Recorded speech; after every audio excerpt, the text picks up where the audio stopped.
If you would like to support Mercado Airwaves, visit us at patreon.com/Mercado Airwaves. Find us on iTunes at Mercado Airwaves. Keep up to date with the show on Facebook at Mercado Airwaves. You can follow Alex on Twitter at Mercado21Alex. Follow Mike on Twitter at mmercado2333 and on Instagram, Mike Mercado2333. Get ready, get set for the best movie and pop culture talk in the universe. It's The Good Brothers on Mercado Airwaves with your hosts, Alex Mercado and Mike Mercado. How's it going, everyone? Alex Mercado here with Mike Mercado, and we are The Good Brothers. Mike, what are we talking about today? It is a big weekend. Black Panther breaks all these box office records. It is Elimination Chamber. We are so close to WrestleMania. Good brother, we are going to have ourselves a very fun show. Let's get right into it. Nostradamus, you called it. Over 160 million was your guess. No, I said over 200 million. Yeah, that was through a text message. I was actually going back through the audio. I texted you the night after Friday night, right? To be completely fair to Alex, he actually did call Black Panther Alex Friday through Sunday, 201.8 million. Friday through Monday, the holiday weekend, 241 million, almost 242. Breaking the February box office record of Deadpool that came in at 132 Friday through Sunday and over 152. It broke a million records, basically. It broke every record. It's the highest rated movie here. At this point, it's bonkers. And I think after the movie, we both felt it. That's why I said it. I'm yeah, dude, we just saw something that it's going to be something for a very long time.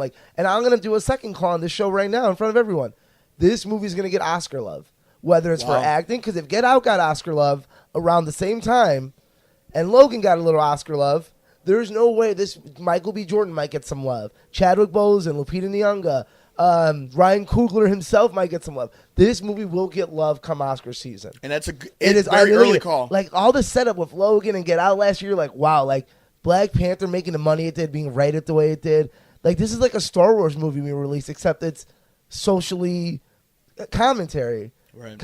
Yeah. So if you're interested in our thoughts, find us on Facebook, like us at Mercado Airwaves, and you can see our past episodes where we reviewed spoiler heavy of Black Panther. All our thoughts. Spoiler alert right now. Alex and I loved it. It is one of the most impactable films in the MCU. Has your opinion changed over the weekend, or is it just higher? It's just higher of it. I really want to watch better. it again. Yeah, it gets better and better. Shout out really fast. Shows a little bit of my dumminess to it. I saw him in 42. I thought he was always working on an American accent. I had no idea Chadwick Boseman was a good old American boy actor. He's American. And that's how great his accent is. You're thinking of Kahlua, who's has a great American accent, but he's a Brit. He's Brit. So shout out to that cast again. But Alex, what do you think about these records being broken? How important is it to see that not only it was a quality film that deserved all the critic love that it got and the fan response, but to show that the movement was there too. This wasn't just movie fans. This wasn't just Marvel fans. This was everybody was interested to see this. Because Alex, I'm telling you something right now. It might be hard for Avengers to touch these numbers. Oh, and I tell you that when we talked about it? I'm I don't know if this is best for Avengers because how Avengers won't touch these numbers. It just won't happen. It's not gonna happen. I hate to say it, but there is not it's hard to say it won't happen because I don't have a good reason for it, but it's realistically, it's just things fell into place for this movie. Things just, the world aligned in the right moment. God was good for a moment. Everything was good. There was nothing behind it where you're this can affect it. You were going into it, you're man, this is, the stars have aligned for this movie, and it showed it did. Alex, and think about it, we mentioned it a little bit last week, and I did on the sports show where this movie has been almost a beacon of light with all this crazy tragedy that happens in the news, and it's unbelievable that this movie was able to grip everybody. And there's something in there for everyone that watches this movie, and you see it on the numbers. It's not just people seeing a good Rotten Tomato scores. The previews show it. There's something intangible about the love of it. The directors, right? And you're a sports fan. You're a diehard sports fan. You've coached and you've done all these things. We're actually going to get into at the very end of the show. Interesting stuff I want to get to, but. You've known that there's this energy that comes from winners. There's this energy that comes from success. And Marvel celebrating its 10 years as a studio, showing that. And Black Panther is the epitome of what happens when something works out, where the stars align and talented people are given the opportunity to do something with it. Exactly. And I went back because obviously, like, now I'm all over Black Panther, and I'm looking at these actors, and I'm like, you know, they got great actors. Like, even these lesser-known actors, I recognize 3 of them from Black Mirror, which is one of the best Netflix shows there is when it comes to the acting. So it's crazy. The younger sister, I cannot remember the character's name because they're very difficult names. I'm still trying to remember the name. We'll learn it before. But she was in the season finale of the modern season, the newest one, and that was one of my favorite episodes of the whole thing. And I knew I recognized her. As soon as I saw that, I'm like, that's her. It's powerful casting, directing, costume designing. Yeah, there's and so it's much more of a, like, I think the whole point, I love that the backdrop is like, oh yeah, and it's part of the MCU. Yeah. Like, I feel like no one's talking about that because I'm like, well, we don't really have to because, like, yeah, that's cool. But, like, it spoke for itself. It does not need the MCU without. And I don't want to get into a huge tangent about it because we have plenty of time to talk about Infinity War. But you mentioned it whether it would help it or it won't help it. And we'll find out more about that as we get closer to the actual release. Yeah. I will say credit to Marvel and where they placed this movie. And Hail Marvel. Yeah. Hail Marvel. Yeah, Wakanda Forever also. Here's the thing. Yeah. Here's the thing, though.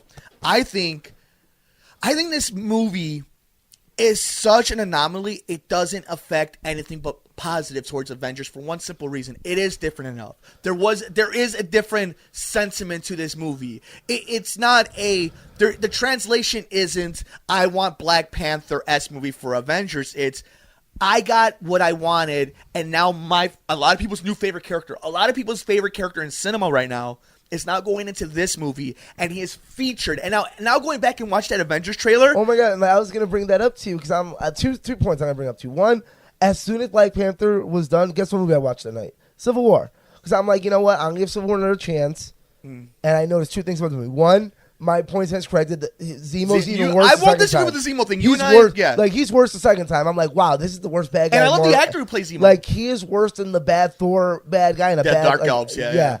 But second point, I did not realize at the moment how, dude, Black Panther is so important to that movie. And like after you see it, you're like looking at him like, no, he's one of the like pivotal points of the movie. He's the force of the movie. Guys, he's at the end fight scene. Yeah, and he's the one that technically gets Baron Zemo and like forgives him for killing his dad and everything. And I'm like, oh my god, Can we go retrospect? I love Kev. And then that, like you said about the preview, bringing it back.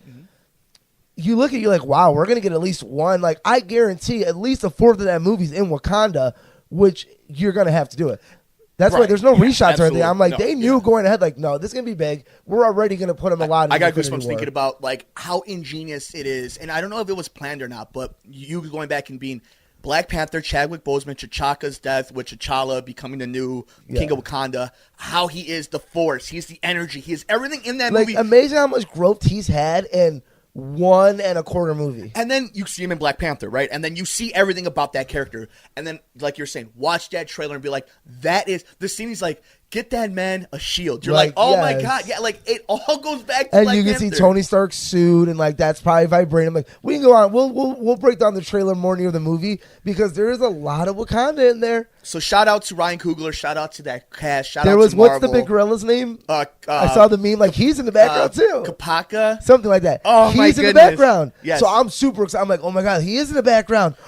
I'm like, so that means there's like one army going at it. Do you think he became like the he's like the unsung hero of like he's Hawkeye. He's Hawkeye of that because Black Panther's like the Avengers for Wakanda. He's like Hawkeye. Like I don't know why he's one of my favorites, but man, he's like one of my favorites. Maybe it's the lines he gets. I don't know. Do you think it was? Yeah. Do you think they thought he was going to be as popular as he ended up being? It's he also had a lot of good lines. So the sisters Ayo. Is that Ayo. Are you sure this is Ayo? Yeah, because I'm looking through What's here. What's the actress's name? That's what I'm. Florence Kusamba. Kusamba, okay. And then Winston Duke was the Gorilla Man. I knew that. I know why I didn't. Umbaka.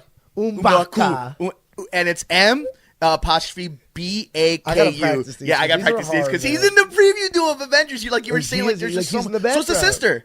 They're all there. They're all going to fight him. So that's great. That's what I'm saying. I think it was ingenious. We have a lot of time to talk about Avengers Infinity War, but I love how. But look how that we just started talking about Avengers and we're still talking about Black Panther. He's the most because that's what I'm saying. Like it's kind of like obviously it's going to make over 200 million. The problem is one is a 4 day, one's a 3 day. So the numbers are going to like these articles are going to lie and be like, oh, Black Panther made this. I'm like, well, that's. They only made it's gonna make more than 201 Avengers.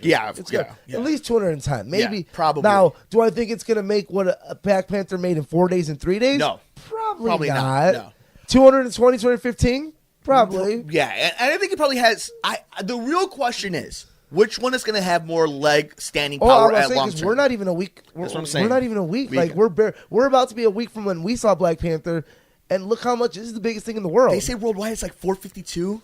It's almost like worldwide. I thought it took around. It's a little more, I think. Yeah, and it's made more than Logan and Justice League made in their entire run. It's unbelievable. Like, so you have two comparison of movies. And last thing I want our listeners to kind of keep in mind. Wakanda Forever. Wakanda Forever, and I want you to think about is going back to we're gonna do it as Avengers gets back, but look at the main characters, the main people driving that trailer: Black Panther, Tom Holland, Spider-Man, and the Guardians are the teaser at the end. Those are who they're putting their future on. Well, because they've already been announced. You know, yeah, like those these are the guys are going to be back. Because we know we're getting Guardians 3, we know we're getting Spider-Man 2, and we I know wouldn't we're be going to get Black surprised if Panther we don't 2. get like Thor back, if we don't get Cap back. Ryan Coogler, Iron Man's going to come back. Ryan Coogler gets Black Panther 2, another Marvel movie, or is he done? I think it's just Black Panther 2. Maybe he'll do the James Gunn at most. Like he'll get 3. Okay.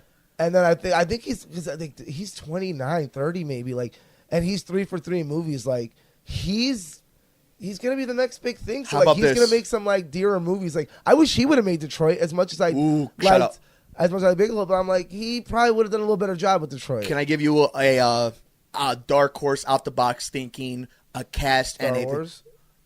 Ryan Coogler's James Bond starring Idris Elba or Chadwick Boseman? I don't think so because I think the fact that they brought because that was the rumor going around because just the Twitter, Sony and stuff. But I think it's more that. Since they got Daniel Craig back, I don't think they're going to... Very true. And maybe Christopher Nolan grabs that now, or something. Maybe in 2 or... So, I agree with you. Maybe when they reboot it. Sure. But I don't think that... I think for Daniel Craig, that's the next character to do that change. But I totally think that, if they do reboot it after the next one, so it wouldn't be for, 5 years. But, it would be more at the time when, a Michael B. Jordan would be a little older. Maybe a John Boyega if he John Boyega is a little older. Because you're out there while you're I love James Bond, but I want to see diversity. He's got another project coming up, based off a book with Michael B. Jordan in it, but they can push that one. That's more of a pet project. Right.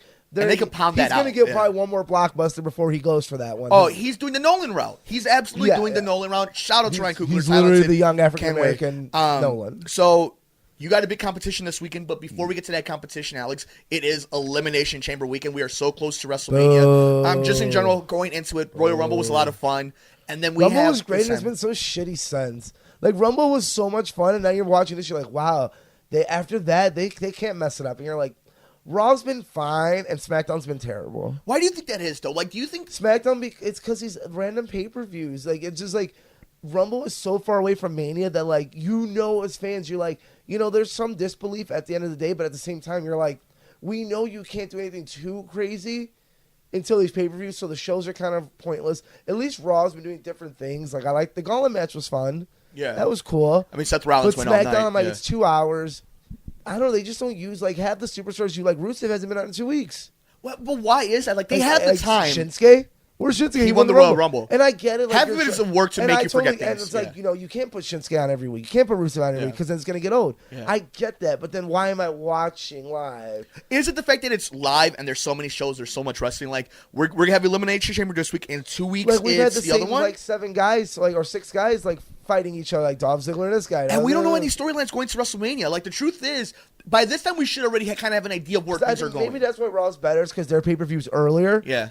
Because we still have another 3 weeks till SmackDown. So we're wow, how many more mixed tag matches are we going to get? And the women's division, I'm get it. Charlotte fought all of them. They won every match. It wasn't one-on-one. Yeah. We get the booking. We get where you're going with it. There needs to be something exciting. I think Elimination Chamber. You want to get into Who's your pick for women? Simple as that. Women pick. So, all right, in the Women's Elimination Chamber, you have Alexa Bliss versus Bayley versus Mandy Rose, Mickie James, Sasha Banks, and Sonya Deville.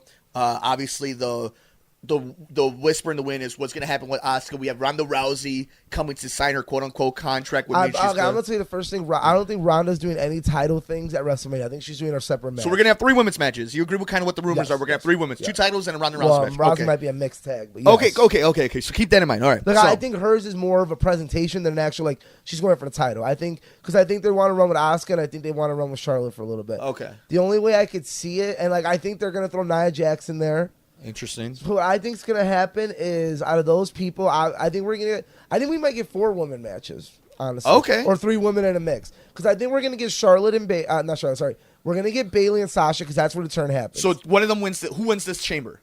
Who wins the chamber? Because if you think we're going to have Sasha Bailey, one of them has to win the Alexa chamber. Bliss. How do we get to Bailey Sasha for the title? It's not. No. Bailey. I'm sorry. Bailey is fighting.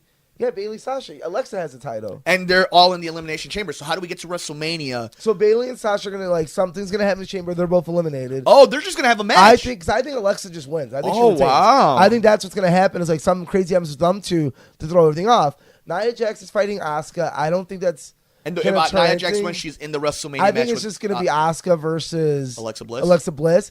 But I could also see them, like, screwing Asuka over, giving her first loss, quote unquote, putting Nia Jax in, and then so, like, Nia could take a better pin than Alexa. Interesting. What do you think? Who do you think's going to win? Yeah, I think Alexa retains. I think Alexa Bliss has been an awesome champion. I think she's really fun. That's why it's hard for me to think.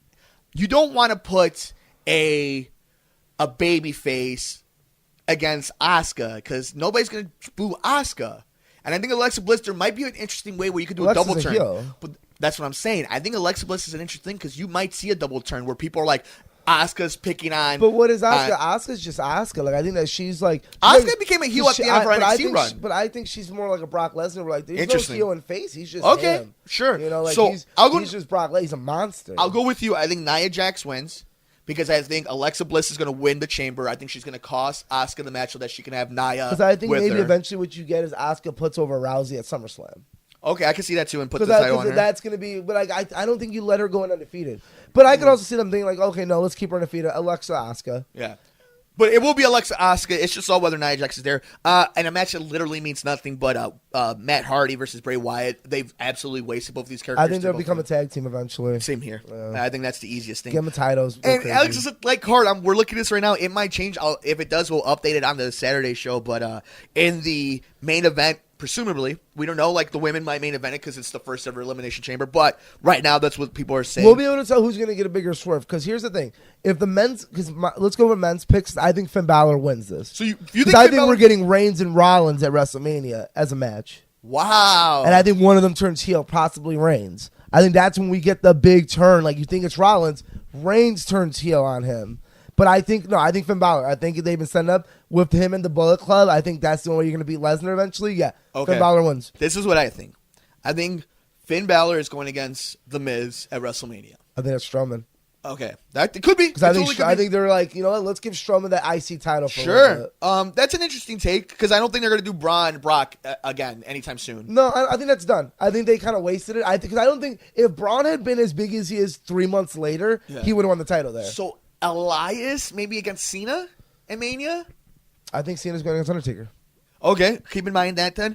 So then it comes to me. Elias might win the Battle Royal or something. To me, it just comes to, do I trust, and not even trust, but do I believe WWE sees more money in Roman Reigns versus Brock or Finn Balor versus Brock? Now, this is where it all comes full circle. If you're looking like, wrestling fans do deep into this, New Orleans. This is where Brock Lesnar beat The Undertaker. Roman Reigns beat The Undertaker last year. Roman Reigns even teases that I would have beaten Brock. No, that's the point. Like, the fact that he's addressing it so much is me like, you know what? I think they're like steering into it so much that like, because I think they can give Roman the title whenever at this point because he's already done what he needs to do. So you think it's about putting over Finn Balor? I think it's like, so I think this whole thing, I think they like have Daniel Bryan him where they're like, we're going to make him lose a lot. You're going to think you're going to want it, but he's going to win. He's going to be the guy. Like, hey, remember when we said he was going to be the guy and then we tricked you into saying he's not the guy anymore? Suckers, he is the guy. Because guess what? He isn't a demon. If he doesn't do the demon, he does the demon WrestleMania, he's going to be Lesnar. We haven't seen the demon in so long. Because he hasn't lost as the demon. Yeah. Think about that. He's with the demon, what, 2 or 3 times? Yeah. Every time he's won with it. It's all set up. You got the club there in case you don't want to make Brock lose too good. Brock's not going to be gone for a while, I think. I think he might. Well, there is rumors. He might be doing the UFC one more run. Yeah, because I think he's done. I think he's for the most part done. Because I think the era of Lesnar the last 2 or 3 years is like, okay, we're done with that. Like, give us a break from him. Like, I always love some Brock Lesnar, but yeah, Alex, it's going to be a fun weekend of Elimination Chamber. Who do you think we have winning? Our picks. I'm going Roman Reigns. But why don't we take a quick break, let people catch up, and we're going to go deep into what you have planned this weekend. We're back on Good Brothers Show on Mercado Airwaves. Mercado Airwaves is brought to you by supporters at patreon.com/Mercado Airwaves. If you would like to support Mercado Airwaves, visit us at patreon.com/Mercado Airwaves. Find us on iTunes at Mercado Airwaves. Keep up to date with the show on Facebook at Mercado Airwaves. You can follow Alex on Twitter at Mercado21Alex. Follow Mike on Twitter at mmercado2333 and on Instagram, Mike Mercado2333. Alex, it's a busy time of year for you. You are going down to the good old state of Texas. You're going to Dallas. What the hell are you doing over there? It's the national championship. So we have this is the second biggest comp of the year for us, only smaller than Worlds. So this is the national championship. It's always in Texas every year. It's a real big event. Like thousands of teams, like 27 countries come in. It's a good time. I'm flying down Friday. I'll be back Monday night. So next show you'll hear me with no voice. It's a big comp. So when you say no voice, like I think a lot of people always kind of wonder, like, so on the sidelines, are you screaming like positions and like transitions? So it's like football or something where you're like, what are you doing? Cheering them on. Okay, so it's more of a motivational thing. So you're just losing your shit because you're trying to get them. Yeah, I'm a very passionate person, y'all, if you hear me on the show. So imagine me all hyped up like for competition stuff, So that's what it is. It's encouragement. You're cheering them on, like good crowd reaction, all that stuff. So how hard is it when it's a competition like Nationals or Worlds where you're not getting on a bus, or you're not driving, where you have to gather your whole team, you're going to be surrounded by thousands of people, you got to account for all your coaches. Like, is it very stressful by the time we get to this point? I guess not for me because, thank God for cell phones and technology. It's a little easier. We're one of the bigger gyms, so we get a little room at the convention side of the convention center. Some of these smaller gyms have to meet up in hallways. We have a ballroom. These big gyms with like 500 teams usually do. So we have a ballroom where we can meet up in. And I guess it's more stressful for the managers, honestly. I'm a coach, so it's a little easier for me to get my girls in line. Like just text them, we got to be here at this time, meet here. We put a lot of time into it too, where it's like we'll make them get there an hour early before the hour they need to be there, like just to be sure. Like you always want to assume something's going to go off, so you always want to be early, If you're on time, you're late. So before we get into what could go wrong during competition, how important is it to have the trust of parents and people like that where they're sending their kids with you guys to a different state for a different moment? Most of them come with us. So it is a family. It's a family. Because this is travel. Like this is like travel baseball, all-star hockey. Whatever. Okay, good way. Like good we're way to travel. Like, this isn't like high school where you're like send them off for a weekend. Like no, most of the parents come with us, or they'll send their kids. It's with very other parent parents. supported kind of thing. Yeah, like I have an older girl team, and even my girls all have their parents coming, or they're like one parent with a room of 3 girls, sort of thing, like friends, family, friends, all that stuff. So no one's really by themselves unless it's like boys cheering. And even boys, they'll mom up one of the moms, and the moms would at least watch out for them, or I'll take care of them. So usually boys out. All my boys are in college now. Okay. So like last year I had like a lot of my boys. All my boys that I had when they were freshmen, they're in college now, doing great. So like when they would go, like I would just check on them. They have their room, make sure they're in on time. I trusted them. They would text me curfew, all that stuff. The usual stuff. Yeah. Like, hey, coach is going out, so don't leave this room, okay? Right. Cool. See ya. Yeah. So then when it's actual time for competition, how hard is it to keep the kids in line and not just, behaving, but like to keep the emotions down for them? Some of them, they're not going to maybe not get to college and become that type of level. Maybe some of them don't go to the highest levels of it. This is as high of a level as they're going to get to. How are you able to manage both the ones who are going to go far into it and the ones where you really don't like think mix about the it. You don't really talk about that. Like that's more of the outside like add on. Like the atmosphere is good, the hype level's good. Like their emotions are high. That's really more the problem. Is you got to keep them calm. Sure, because they're very hyped. Especially like, at a young age. They're in a stadium with thousands of seats. This is the biggest audience they're ever going to see in their life, probably. Like you said, and it's more of the like keep them calm and tell them to ignore that stuff. Like just relax, don't buy into it, and like you got to keep them calm. On the inside, you're dying a little bit because you know how important it is. So it's hard because you have to fake it to them, like, oh no, like it's fine, just relax. At the same time, on the inside, you're like, how big this is, what this means if you have a good performance. So when you're coaching or when you're mentoring, I find it interesting because you have, like, let's say these other sports, like Michael Jordan, they used to say would never make a good coach because to him the game came very easy. It's very natural for him to do these things. So for me, for example, if I'm in radio and somebody can't figure out how to do levels or a transition or how to hit a post or anything like that, I have to remember that, well, I've been training for a long time. This has become muscle memory. In your case, where you've done almost everything, other than like win Olympic medals, you've literally done everything within your sport. Isn't allowed, so I probably would have won. So like, so other than like that, when you're trying to coach somebody who you know is good, but because they're not you or they're, you went to one of the best JUCOs that you can go to when it comes to your sport. So it's like, you've been with the rawest of talent. You've been with the most talented of talent. How are you able to be patient and also be nurturing and teaching them to hit a certain level, to hit their level? You said, it takes practice because, like you said, I'm a little spoiled because I was very successful. Like, I won 3 out of 3 state championships. I won 2 out of 2 NCAA championships. We took grants, so we beat Louisville, we beat OSU, like people out of our division. We had the highest score. So I'm very spoiled. I went to the best all-star gyms down in Texas. So I'm very spoiled when it comes to that. So it took me a while to adapt to like the way you coach them isn't like they're not from where you're from. This is a different area. Like the gym I coach at is the closest thing to it, and like it's the biggest in the Midwest. But like you said, you have to get accustomed to it. You have to learn to where you need to nurture, where you need to push. You got to remember it's not you. Cheer. I mean, every sport changes every year. Look at baseball with the rule changes. Like, like you have to adapt and realize, like, I tell my kids all the time, I may have been very successful, but the boys I trained are better than I was at that age. It's just a different time. Because it's just a different time. Like, the game is not faster. Change. Like, nutrition, like, and that's fine. Like, and as a coach, you take that as a compliment. Like, I hope my kids are better than me at that age. Because you're like, I had to learn to get good. Like, I didn't have a me when I was that age, like, teaching them. Like, so that's what I'm trying to do for them is getting them, keep them going with the way cheer is going. Do you recommend in today's sports age where, like, you and I played football, we played baseball, we did all the sports. We were as physical as it gets. I didn't do baseball. They won't let me catch a ball. Yeah, but we did all the physical sports. So, like, I'm sure you and I dinged our heads enough where we knew we had. Now we would call those concussions, but we used to say getting our bell rung. But do you suggest to parents to do this sport? Because it is dangerous. You do have limbs falling on top of you.